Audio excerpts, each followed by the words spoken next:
Everybody has the law of God written in the heart.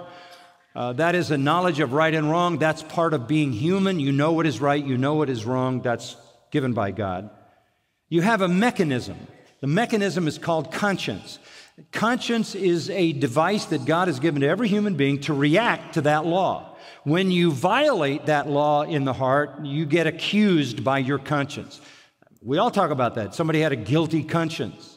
There used to be the tribal liars were discerned by putting fire on their tongue because they could tell if one was lying because there would be no saliva and it would burn their tongue. I mean, there's a mechanism in being human that creates fear, guilt, anxiety, dread, panic. Some people have such a screaming conscience torturing them that they take drugs, drink alcohol,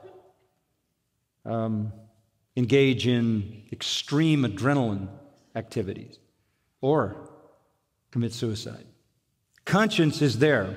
The Greek word for conscience simply means self-knowledge.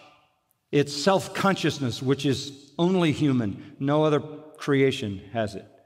When people do evil, their conscience goes into action. And the conscience is a warning device. Nobody likes pain, but everybody's grateful for it, right? Pain is a good thing. Why is it a good thing? Because it tells you you've got a problem.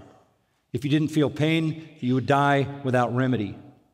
It's critical that you feel pain. That's a gift from God. Pain is a gift from God. It tells you you've got to stop doing what you're doing. You got to get some help. You've got to remedy something. Conscience is pain in the moral area. Conscience screams at you, stop, you're going down a very dangerous path, stop, you need help, don't continue this behavior. It's a gift from God. It's a gift of restraint. It's God's first restraint built into human society to hold back and subdue sinners. This is the basic restraint that God has provided at the very individual level for every single human being initially living in the world has this built-in restraint. But, hey, we say about some people, they are unconscionable, right? We say this kind of behavior, this kind of action, this kind of crime. What does this guy have, no conscience? What do you mean to say this gift of God, this law written in the heart, this mechanism that reacts to what we do with that law to either accuse us or excuse us, give us feelings of fear or well-being? You mean you can tamper with that? You bet. You bet you can tamper with that. Two ways you can tamper with it. Number one, you can tamper with the law of God about right and wrong written in the heart by crafting another law, twisting, perverting, reversing. As the Old Testament says, changing sweet for bitter and bitter for sweet, light for dark and dark for light, good for bad and bad for good. You can just reverse morality. You can create a new morality. You can create a new morality, and then what happens is the conscience is immediately confused because as that training goes on, and listen to me, it goes on in the culture, it goes on in the education systems, it goes on in the media, it dominates pop culture, and it's informing millions of young people who are coming up with a twisted morality that's set against the morality that God has put in their heart, and there's a shift going on. And what happens is the conscience is only a mechanism that responds to your belief system. And when your belief system is perverted, your conscience is totally confused.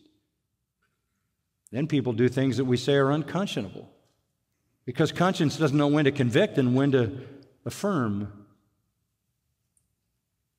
Another thing you can do, too, is you can make the work of the conscience illegitimate. You can say you shouldn't feel guilty, you shouldn't feel fearful. You're who you are. You need to be proud about who you are. This is you. This is how you live. You do your own thing. Nobody can tell you what to do. You shouldn't feel guilt. Guilt is wrong. There are books, psychological books, lots of them that say guilt is bad. Guilt is bad. Certain sins are now good. And if you speak against those sins, you're bad. Everything gets reversed. And then we play games with a confused conscience by delegitimizing guilt, which delegitimizes fear and anxiety, which is the first level of restraint. Goes on all the time. So there is going to be, on the part of sinners, individually and collectively, a massive effort to change the law of God written in the heart that every person knows. Twist it, pervert it, reverse it, make bad things good and good things bad, and then a massive effort to delegitimize guilt, fear, and anxiety on the basis that you're who you are, you have a right to be who you are, think what you want, do what you want, don't let anybody tell you different. Now essentially, you've just turned loose a sinner without personal restraint.